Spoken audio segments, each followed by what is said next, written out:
गुरुर्ब्रह्मा गुरुर्विष्णु गुरुर्देवो महेश्वर गुरु साक्षात् परं ब्रह्म तस्मै श्री गुरुवे नमः।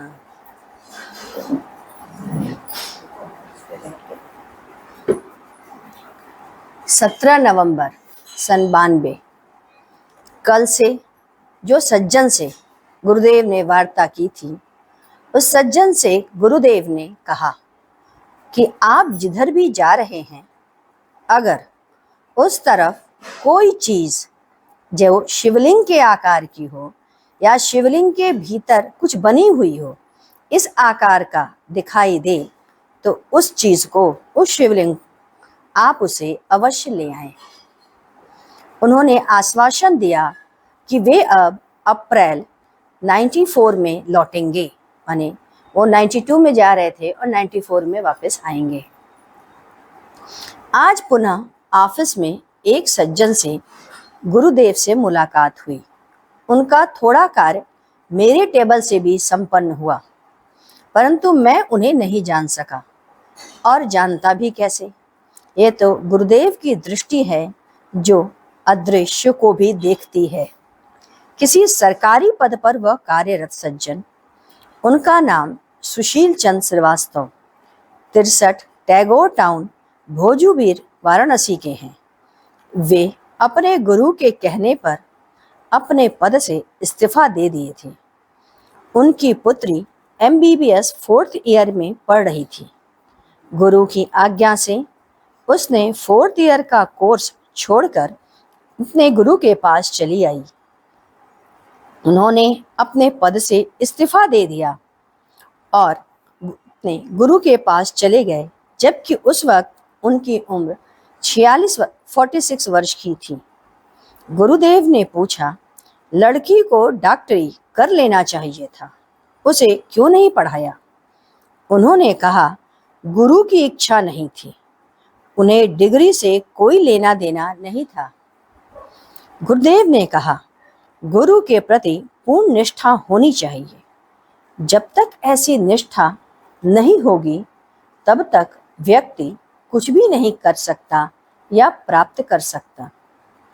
सायंकाल को जब हम लोग ऑफिस से वापस आए तो गुरुदेव ने आसन कराया।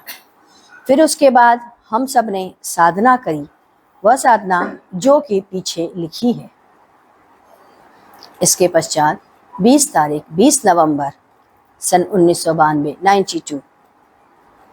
आज भगवत चर्चा के समय गुरुदेव ने कहा, जो पति पत्नी लंबे समय तक जीवित रहते हैं, उनके बच्चे दुष्ट भी होते हैं।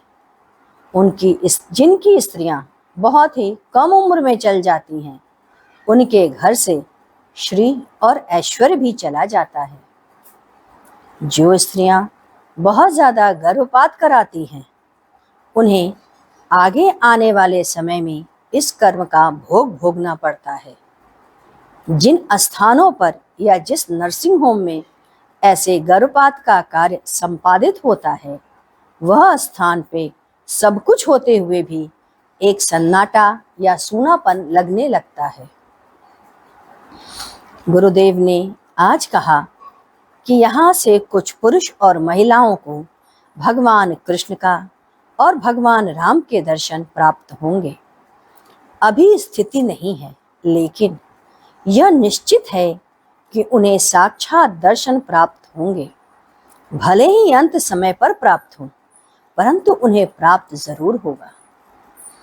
इसी संदर्भ में गुरुदेव ने कहा, यद्यपि अयोध्या की यात्रा के समय बलराम तथा अन्य जो साथ में गए थे, उन्हें साक्षात राम और लक्ष्मण के दर्शन हुए, परंतु उनकी स्थिति ना होने के कारण उन्होंने उनको मात्र एक बालक ही समझा, जबकि उस प्राचीन मंदिर में कभी भी इस तरह का अभिषेक नहीं हुआ। इन लोगों के जाने पर वे दोनों सुंदर बालक शिव का अभिषेक कर रहे थे। आकाश में बादल गरज रहा था, बिजली भी चमक रही थी, सब तरफ लाइट जा चुकी थी, परंतु उस मंदिर में रोशनी जल रही थी।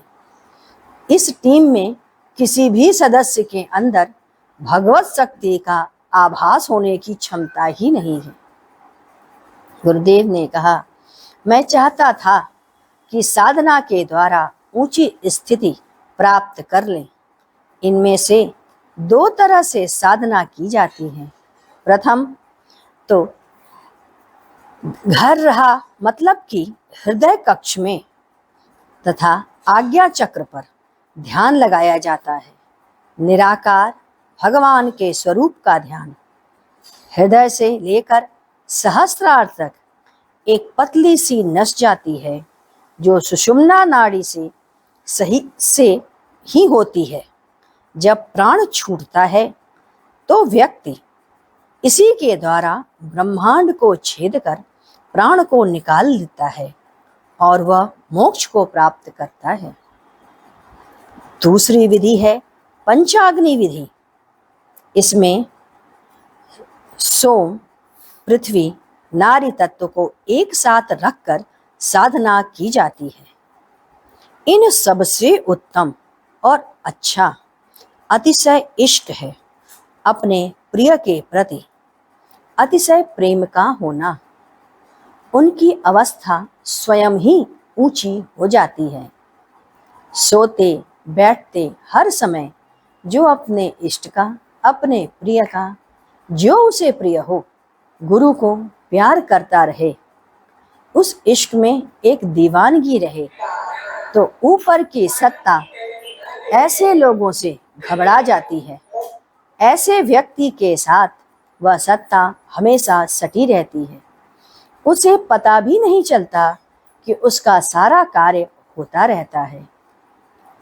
यही वह स्थिति है कि मृत्यु उपरांत भी उसको लेने देवरथ या देवकोटि से लोग आते हैं। आपके स्वप्न में यदि आपने प्रिय का दर्शन होने लगे, ऐसा लगे कि हम उसके साथ बातें कर रहे हैं, वह चल रहा है तो हम चल रहे हैं, तो समझिए आप साधना की प्रथम अवस्था को तय कर चुके हैं। आपकी स्थिति अच्छी तरफ जा रही है। आप भगवत सत्ता की प्राप्ति की तरफ उन्मुख हो रहे हैं। अपने इस ध्यान और लगन को अपने प्रिय के साथ बढ़ाते चलिए। आपके भाग्य में सुख है।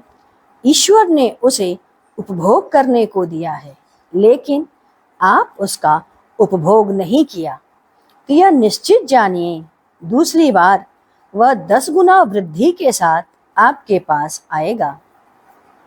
आपने प्रभु से हाथ जोड़कर मांग लिया तो समझ लें उसकी बस उतनी ही प्राप्ति होकर रह जाती है। एक महापुरुष दंपति के साथ रहते थे। उन्होंने अपनी पत्नी से कहा, प्रभु से कुछ मांगना नहीं, भले ही भूखे क्यों न मरना पड़े। परंतु जब 4 दिन बीत गए, उनके मुख में अन्न का दाना नहीं गया तो उसकी पत्नी से नहीं रहा गया। उन्होंने प्रभु से विनती की, हे प्रभु, 4 दिन से मेरा पति भूखा है, कुछ तो व्यवस्था कर दो। कहते हैं नगर के राजा को ऐसी इच्छा हुई कि आज का भोजन और दान किसी योग्य साधु को दिया जाए। सो वह संपत्ति और भोजन सारा उस साधु के घर पहुंचा दिया। पत्नी को आश्चर्य हुआ, हमने तो थोड़ा सा मांगा था, प्रभु ने इतना दे दिया। पति जब घर आया तो उसने पूछा, इतना कुछ कैसे आया? भावनी ने कहा, तुमने प्रभु से कुछ मांगा था क्या? पत्नी ने कहा, मैंने तो थोड़ा सा अन्न मांगा था। पति ने कहा, इतने दिन की तपस्या तुमने मेरी नाश कर दी। रबिया थी, फटेहाल थी। हसन बसरी ने उससे कहा, रबिया, तू इतने कष्ट में है, पहनने को ठीक से वस्त्र भी नहीं है तेरे पास। तू कहे तो मैं अपने बादशाह से कह दूं, मेरे भक्त के लिए तेरे लिए बढ़ से बढ़कर एक अच्छे से अच्छा वस्त्र और भोजन की व्यवस्था हो जाएगी। रबिया ने कहा, ये अहम, अरे मेरा अल्लाह मुझे देख रहा है, वह मुझे इसी तरह रख के यदि खुश है तो मैं उससे क्या मांगूं, मैं उससे क्यों मांगूं? वह हमारी व्यवस्था ऐसे ही रखना चाहता है, ऐसी ही स्थिति में वो रखना चाहता है और मैं इसी में खुश हूँ। यह है भक्ति भक्तों की। आइए हम लोग गुरु कीर्तन करें। ओम गुरु ओम गुरु ओम गुरुदेव, जय गुरु जय गुरु जय गुरुदेव। ओम गुरु ओम गुरु ओम गुरुदेव, जय गुरु जय गुरु जय गुरुदेव। ओम गुरु ओम गुरुदेव, जय गुरु जय गुरु जय गुरुदेव। ओम गुरु ओम गुरु ओम गुरुदेव, जय गुरु जय गुरु जय गुरुदेव। ओम गुरु ओम गुरु ओम गुरुदेव, जय गुरु जय गुरु जय गुरुदेव। ओम गुरु ओम गुरु ओम गुरुदेव, जय गुरु जय गुरुदेव। बोलिए सद्गुरुदेव की जय। सद्गुरु तुम्हें शत शत नमन, सद्गुरु तुम्हें शत शत नमन, सद्गुरु तुम्हें शत शत